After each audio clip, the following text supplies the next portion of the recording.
the victory of BJP gaining two-thirds majority for the first time in West Bengal was also an important feature. Even though election review following and based upon the election reviews undertaken by our respective state committees, we had a brief review of the overall political situation that evolved during this period. In that, the state of Indian economy, the Reserve Bank of India's June bulletin underlying the GDP growth for 2026 declining to 6.6%, down from 7.7%. So such economic features have been noted. And also the rain deficit monsoon may lead to more inflation and problems, not only for the agricultural sector, but for the country as a whole. We have also discussed about the very regressive Food Security Act amendment that BJP government introduced without consulting with states or political parties. This is going to affect poorer sections of our country in general, southern states in particular. Similarly, we discussed about the corruption revelation related to the Sri Ram Mandir in Ayodhya. This shows the corrupt and selfish nature of Sanghavarivar people. They were claiming that they are different. These developments prove that they don't have any concern for devotion or for nation. We want governments to take stringent measures to catch hold of the real culprits and bring them to book, bring them before the judicial process. Same can be stated about the corruption engaged in by the Minister of State for Agriculture. Then corruption revelation related to various centrally held examination, NEET examination, CBSE examination and so on. It's a very controversial and dangerous move by the Union government. It is related to the high-level commission on demographic change without having a single demography expert in this so-called high-level commission. This is part of the RSS plan to target the minorities. This has to be viewed aligning with NRC, CAA, SIR and so on. Then we witnessed the citizenship controversy. External Affairs Ministry declaring that passport has nothing to do with citizenship. So they are zeroing down on citizenship. This reminds us of the developments in Nazi Germany. Such moves are known as Nuremberg laws introduced under Adolf Hitler in Germany. So all these developments displays elements of such neo-fascistic tendencies. You have to read all these developments along with the so-called Operation Lotus. Like in the business field, through merger, takeover, acquisition, political parties are split, major portion of MPs and MLAs are being taken over or bought. This exercise smacks of the authoritarian and corrupt political practice of Sangha Parivar. They are planning to manufacture two-thirds majority in both houses of parliament. And this is also part of the overall project of moving towards the Hindu Rashtra, theocratic, fascistic Hindu Rashtra.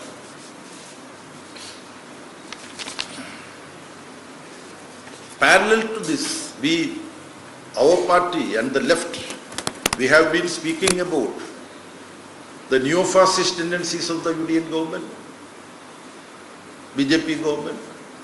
At the same time, its nexus with the corporate forces.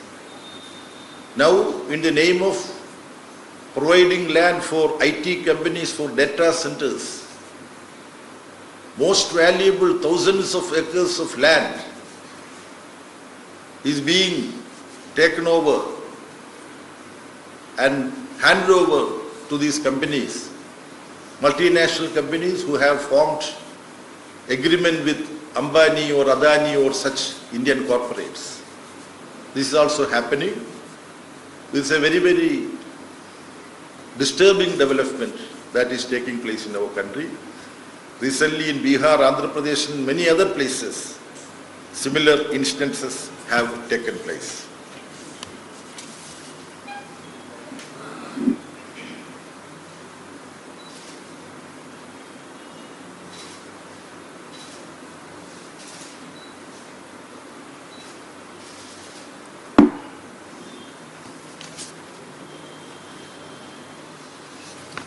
Then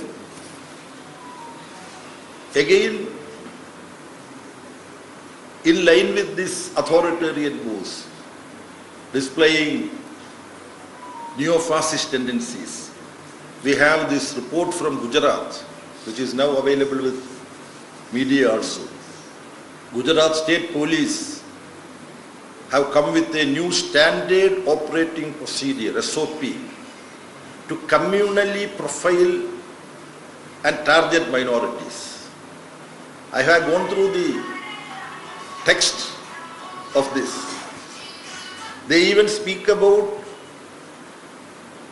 to undertake surveillance of those who have beard. Then surveillance should be there if some people are growing beard in an extraordinary manner. I don't want to take your time, but it's a highly provocative and dangerous move. This is naked violation of constitutional guarantee of right to privacy for individuals, which was upheld by Supreme Court also. Then the developments in West Bengal. The Suvendu Adhikari BJP government in West Bengal, they are targeting minorities. There was this incident, very unfortunate incident of the rape of a minor girl. The state government is trying to protect the real culprits. And one of the persons in a suspected fake encounter, a person has been killed. He is also alleged to have connection with the crime. But he would have given some uncomfortable, inconvenient information to the inquiry officers. That is why we hear he has been done to death in early hours. Then the provocative statements of Assam Chief Minister, the Congress convert Himanta Biswa Sharma, who is conducting himself as more rapidly communal than a RSS core activist. He has declared that student organization activists painted some graffiti, including that of Subin Garg, the very famous singer.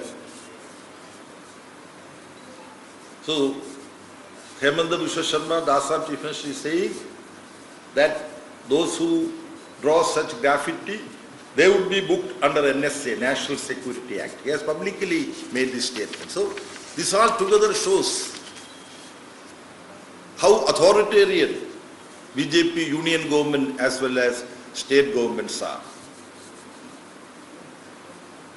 Now Suvendu Adhikari has shown his real face. Same can be stated about the Congress-led UDF government of Kerala. How soft Hindutva tendencies are being displayed by the state government. Governor is appointing pro-RSS people as vice chancellors. There is no protest from the government. Whenever LDF government used to present budgets, there used to be a section where the neglect of the union government towards the state of Kerala, the wrong financial approach of the union government, the wrong political approach of the union government, this used to form part of the budget. And the present Chief Minister was listening all this as the leader of the opposition. But the budget presented by the Chief Minister, who is also the Finance Minister, you don't find any such sharp criticism about the Union BJP government. Over and above that, it is also with the knowledge of the present Chief Minister that Adani has gone in for 49% share to be handed over to a foreign company. Now some feeble technical objections have been raised by the Chief Minister, but everybody knows that this has happened with the tacit approval of the present government itself. We have had, as I have mentioned, detailed review of the assembly elections. Certain shortcomings and weaknesses in the way of campaign was conducted, issues were posed, selection of candidates, etc. were identified. The party will sincerely conduct a rectification campaign in order to overcome these shortcomings and weaknesses. The concrete steps that will be undertaken will be discussed and announced in the extended state committee meetings which we are going to have both in Kerala and West Bengal. This extended state committee meeting in West Bengal would be held in the last week of August, and the Kerala special extended state committee meeting will be held in the middle of September.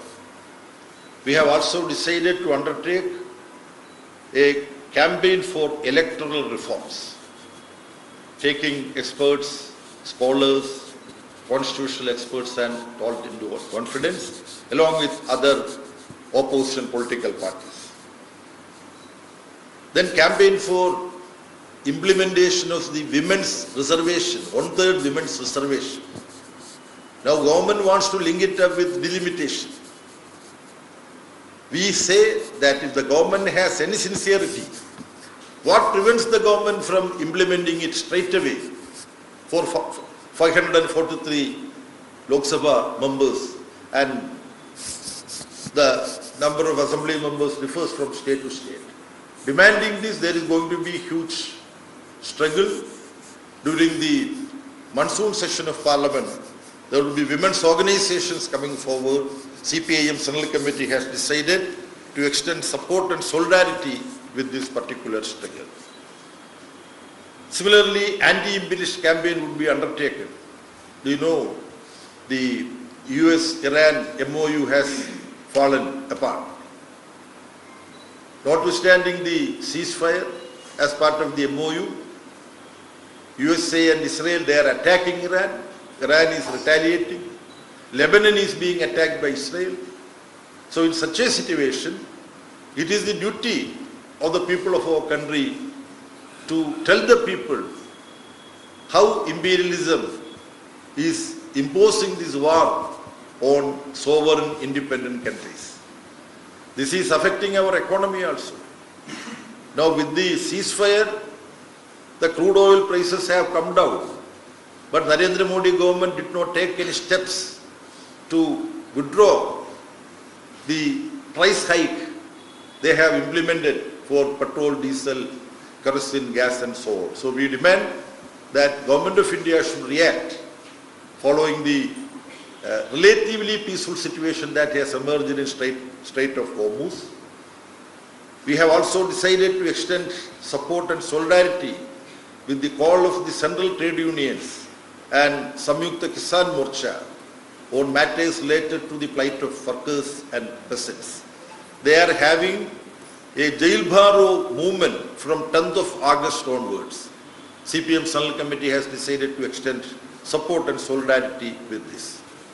Then students are in war paths. You know, the agitation is going on. Sri Sonam Wanchuk has undertaken an indefinite hunger strike and he is sitting in Jantar Mantar.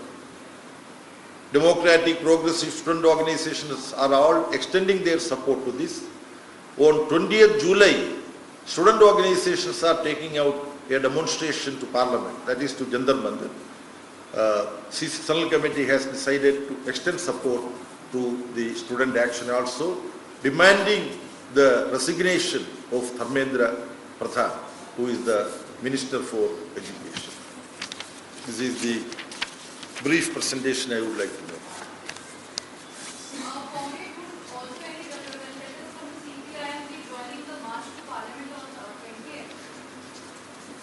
You mean the students?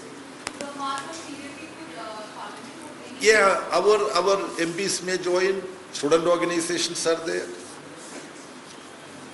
Comrade on William, can you clarify your statement? Do you think the Chief Minister is hand in glove with the Adani group on this matter? Is there any corruption? Because there was a difference of opinion in your party also on this matter. What is your exact stance? Do you want investment there or are you opposed to it? You see, first of all, the role of Adani had been ensured by the previous UDF government, Ummanchandi government. Ummanchandi is he who brought Adani into the picture.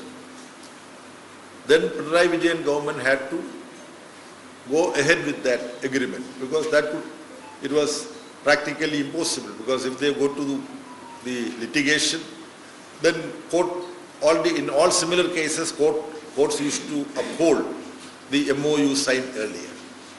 Now, without the concurrence and permission of the state government, 49% shares cannot be given to another foreign company. That formality is how VD Suggestion government has handled it. More information need to come from the prima facie information that is available. The UDF government's hands and the hands of the Chief Minister are tainted. You all know that there was a unannounced special aircraft travel which Mr. VD Suggestion undertaken to Mangalore, where he has met many people. He has not come out clean on this. He said it's a personal visit he has made. And for political leaders, matters, of course, it is a marriage reception or housewarming, something like that. One can say that it's a housewarming I had go. But he has not stated what for. So it's shrouded in mystery. So I cannot say anything more. I cannot throw much light on this. But light would be shed on various aspects of this that will come out. But some leaders from your party said there is no need of a controversy on this matter.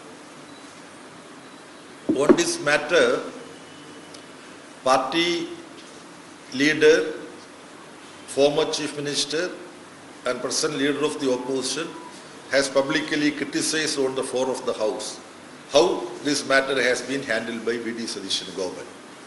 State party leaders also stated their view.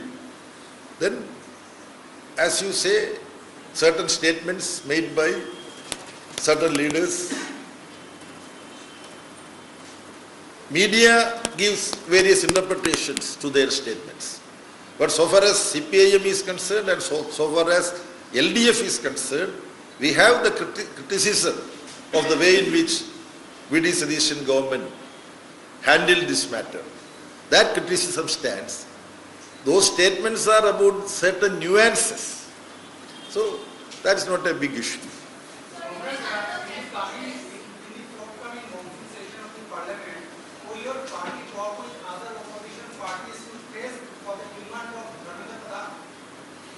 You see, what opposition parties will do on the floor of the House, they will have meeting of the four leaders on the sidelines of the first sitting of the Parliament and all that. This matter we are raising, resignation of Dharmendra Pradhan. How this has to be raised on the floor of the House? Floor leaders will discuss and take a decision.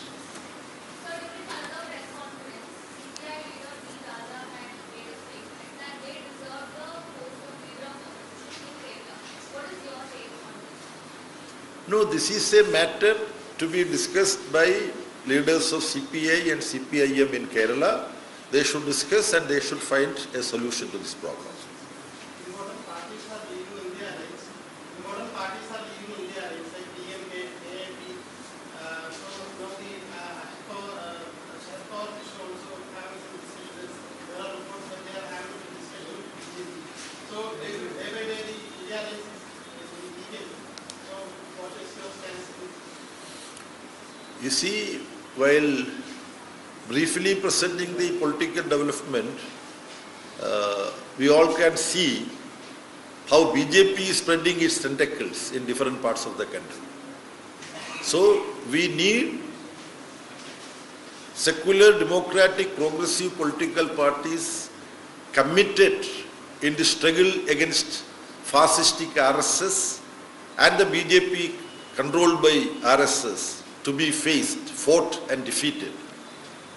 In that, unfortunately, there is not a uniform approach among the opposition parties. Some opposition parties give importance to their disagreements between them. For example, Aam Aadmi Party and Congress.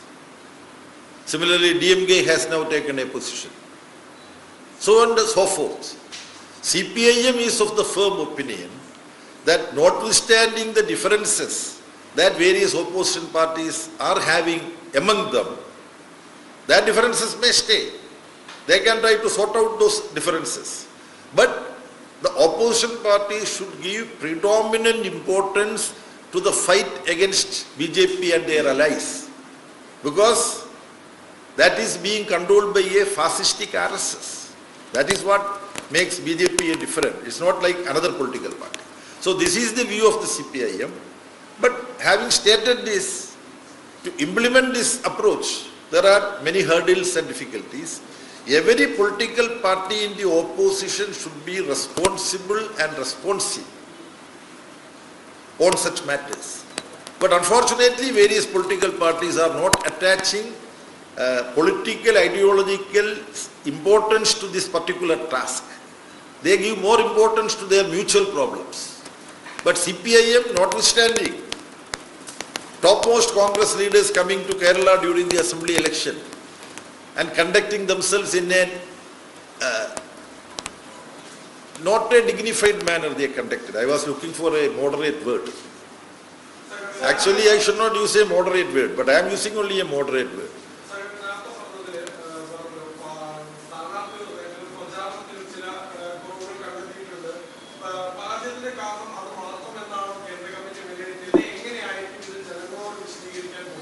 അത് തുടർന്നുള്ള നാളുകളിൽ നമ്മൾ വിശദീകരിക്കാൻ പോകുന്ന കാര്യമാണ്.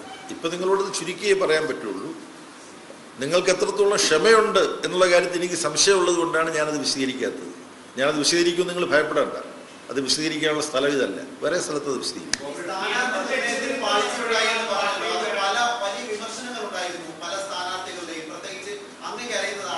പയ്യന്നൂരിലെ സ്ഥാനാർത്ഥിത്വം, തളിപ്പറമ്പിലെ സ്ഥാനാർത്ഥിത്വം, അതൊക്കെ വീഴ്ച വന്നുവെന്ന് കേന്ദ്ര കമ്മിറ്റി കാണുകയാണോ? ഇതിപ്പോൾ കേന്ദ്ര കമ്മിറ്റി സംബന്ധിച്ച് ഏതെങ്കിലും മണ്ഡലങ്ങളെ തൊട്ടിട്ട് ഇങ്ങനെ ഈ പത്രസമ്മേളനത്തിൽ ഇങ്ങോട്ട് സംസാരിക്കാൻ തീരുമാനിച്ചിട്ടില്ല. തോൽക്കുന്നതിന് ഒരുപാട് കാരണങ്ങളുണ്ട്. ആ തോൽക്കുന്നതിനുള്ള ഒരുപാട് കാരണങ്ങളിൽ ഏറ്റവും പ്രധാനപ്പെട്ട കാരണം ജനങ്ങളോട് ഇടതുപക്ഷ ജനാധിപത്യ മുന്നണി എന്തുകൊണ്ട് ജനങ്ങൾക്ക് വേണ്ടി മാത്രം നിലകൊള്ളുന്ന ഒരു പ്രസ്ഥാനമാണ് എന്ന വസ്തുത ജനങ്ങൾക്ക് ബോധ്യപ്പെടുന്ന വിധത്തിൽ അവർക്ക് പറഞ്ഞ് മനസ്സിലാക്കി കൊടുക്കുന്നതിൽ ഞങ്ങൾക്കുണ്ടായ പോരായ്മ, വീഴ്ച. അതാണ് എൻ്റെ ദൃഷ്ടിയിൽ ഈ തോൽവിയുടെ ഒരു പ്രധാനപ്പെട്ട കാരണം. അതിൻ്റെ കൂട്ടത്തിൽ പല തെറ്റുകുറ്റങ്ങളും പറ്റിയിട്ടുണ്ട് ഞങ്ങൾക്കെല്ലാം. ആ തെറ്റുകുറ്റങ്ങൾ മനുഷ്യസഹജമായ തെറ്റുകുറ്റങ്ങളുമുണ്ട്. അതെല്ലാം ചർച്ച ചെയ്ത് പരിഹരിച്ച് മുന്നോട്ട് പോകണം എന്നാണ് പാർട്ടി കേന്ദ്ര കമ്മിറ്റി ഇപ്പോൾ തീരുമാനിച്ചിട്ടുള്ളത്. ആ പരിപാടി നടപ്പാക്കാനാണ് ഈ ബംഗാളിലും കേരളത്തിലും എക്സ്റ്റൻഡഡ് സ്റ്റേറ്റ് കമ്മിറ്റി മീറ്റിംഗ് വിളിച്ചു കൂട്ടുന്നത്. ബാക്കി കാര്യങ്ങൾ അവിടെ ചർച്ച ചെയ്ത് അവിടെ തീരുമാനിക്കേണ്ടതാണ്.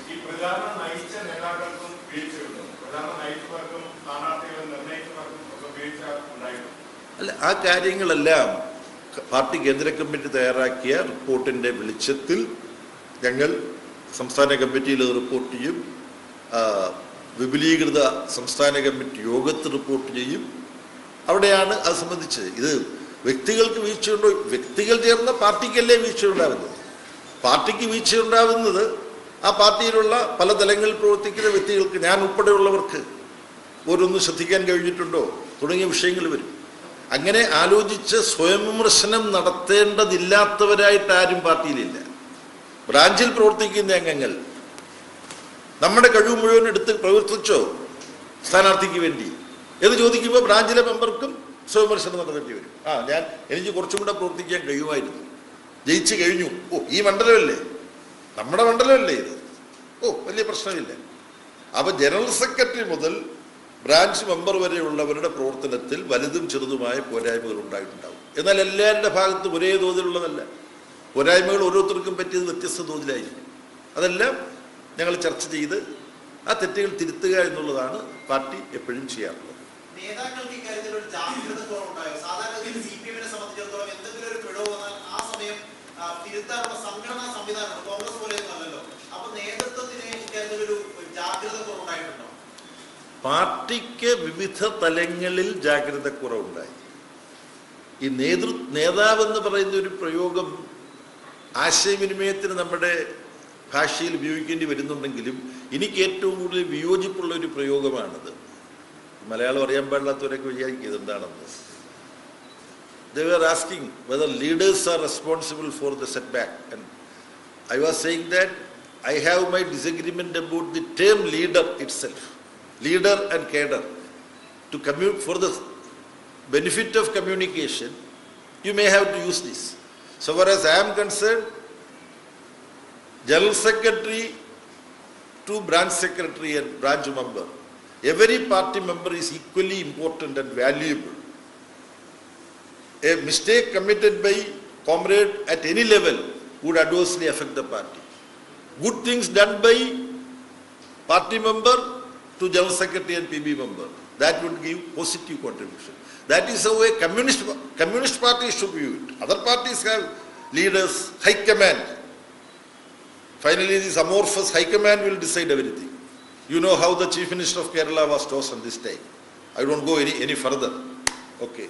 But in this case, your State Secretary's spouse also contested. The main controversy was regarding that candidate. He could have connected that time himself. How can you equate a branch committee member with the State Secretary? You see, this is something which I have stated in EMS seminar in Kerala.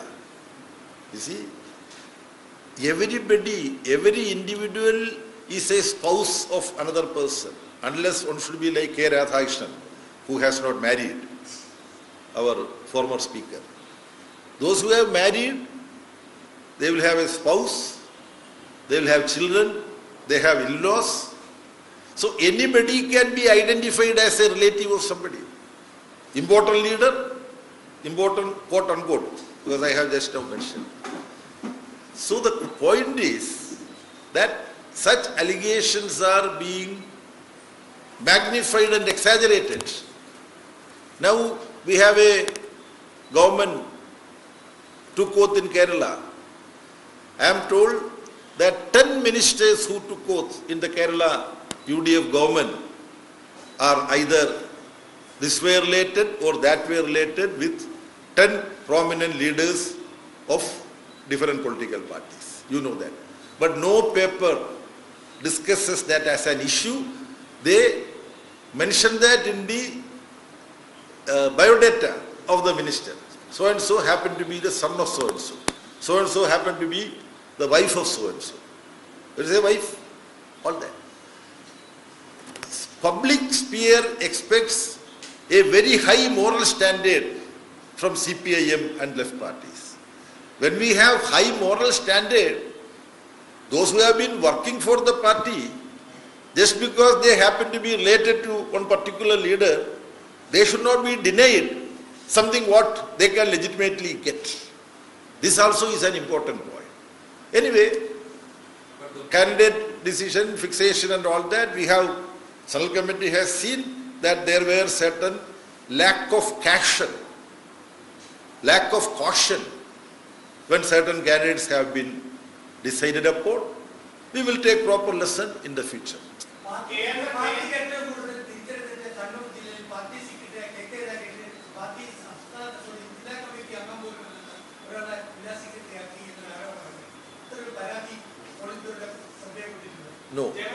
No, no such allegation has come before us.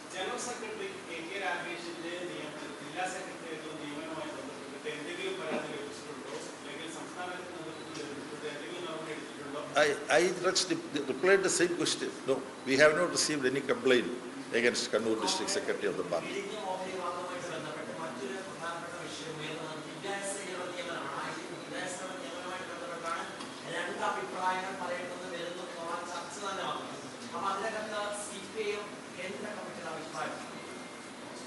ഇത് CPIM-ന്റെ കേന്ദ്ര committee അഭിപ്രായം പറയേണ്ട ഒരു കാര്യമല്ല. അത് സംബന്ധിച്ച വിഷയങ്ങളെല്ലാം നിങ്ങൾ കേരളത്തിൽ പോകുമ്പോൾ അല്ലെങ്കിൽ നിങ്ങളുടെ കേരളത്തിലെ സുഹൃത്തുക്കളോട് പറയുക. അവിടുത്തെ CPIM-ന്റെ നേതാക്കന്മാരെ കാണുമ്പോൾ നിങ്ങൾക്ക് ചോദ്യം ചോദിക്കാം. അവർ കേന്ദ്ര കമ്മിറ്റി ചർച്ച ചെയ്തില്ല. ദിവ്യ സയ്യയുടെ അത് നമ്മൾ ചർച്ച ചെയ്തില്ല. നമ്മൾക്കിത് വളരെ പ്രധാനപ്പെട്ട വിഷയങ്ങളുണ്ടായിരുന്നു ചർച്ച ചെയ്യാൻ. അതൊക്കെയാണ് ചർച്ച ചെയ്തത്.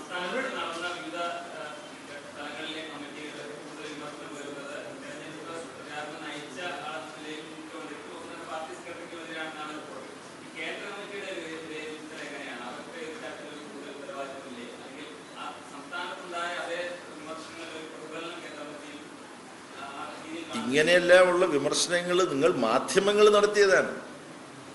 പാർട്ടി സംസ്ഥാന സെക്രട്ടറിയേറ്റും സംസ്ഥാന കമ്മിറ്റിയും അംഗീകരിച്ച ഒരു അവലോകന റിപ്പോർട്ടുണ്ട്. അതിനകത്ത് പ്രചരണം നയിച്ച ആർക്കെങ്കിലും എന്തെങ്കിലും തെറ്റുപറ്റിയെന്ന് കണ്ടിട്ടില്ല. ഇവിടെയും പ്രചരണം നയിച്ച ആർക്കെങ്കിലും പ്രത്യേകിച്ച് തെറ്റുപറ്റിയെന്നും കണ്ടിട്ടില്ല.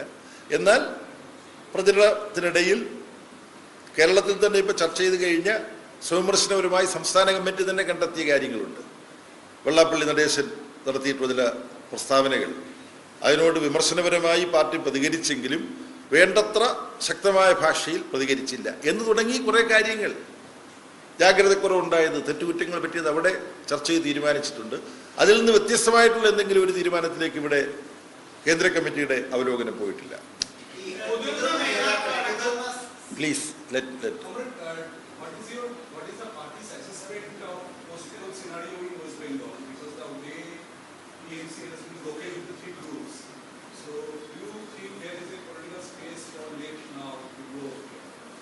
You see, to begin with, the plight of TMC is her own making. Mamata Banerjee became Union Railway Minister in Vajpayee government. See, in making BJP a force to reckon with in Bengal, Mamata Banerjee is primarily responsible. Now she is suffering for that. And it is a fluid political situation that has emerged in West Bengal. But now people are looking towards CPIM and the left front as the alternative. That is the new development in West Bengal. We don't want to exaggerate that phenomena. But still, media writes that left is emerging as an alternative. In one bypoll, left got more than 20% vote. There, TMC candidate withdrew and extended support to BJP candidate.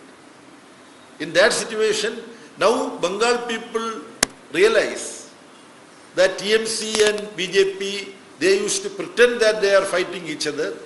But how they were colluding, that is being exposed now. So that will lead to a new political paradigm shift in West Bengal. That is what we expect. And in the extended state committee meeting we are going to have on 28th, 29th and 30th of August, there we are going to have detailed discussion about all this, and we will come with some conclusion as to how CPIM and the left can intervene in the political developments of West Bengal. Another positive aspect is that certain leftist forces which were not cooperating with left front, LDF, left front in Bengal, they, during the last assembly election, they started cooperating with us. The CPI-ML liberation of my friend Dibankar and various other small leftist groups, they have all come. So that is why it is known as left front plus. That also generated confidence. തിരുവനന്തപുരത്ത് LDFന്റെ ധവളപത്രം പ്രകാശന ചടങ്ങ് നടക്കുകയാണ്. പ്രതിപക്ഷ നേതാവ് പിണറായി വിജയൻ സംസാരിക്കുന്നു. തയ്യാറാക്കിയിരിക്കുകയാണ്. അതോടൊപ്പം സംസ്ഥാനത്ത് പുതുക്കിയ ബജറ്റുണ്ട്. ആ ബജറ്റിനെ പറ്റിയുള്ള ഹ്രസ്വമായൊരു അവലോകനവും ഇതിൽ ഉൾപ്പെടുത്തിയിട്ടുണ്ട്. സ്ഥിതിവിവരക്കണക്കുകൾ വിശദമായി പ്രതിപാദിക്കാൻ ഈ അവസരം ഞാൻ ഉപയോഗിക്കുന്നില്ല. അതൊക്കെ വിശദമായി തന്നെ ഈ തയ്യാറാക്കിയ വസ്തുതകളുടെ ധവളപത്രത്തിലുണ്ട്. എന്നാൽ ചില കാര്യങ്ങൾ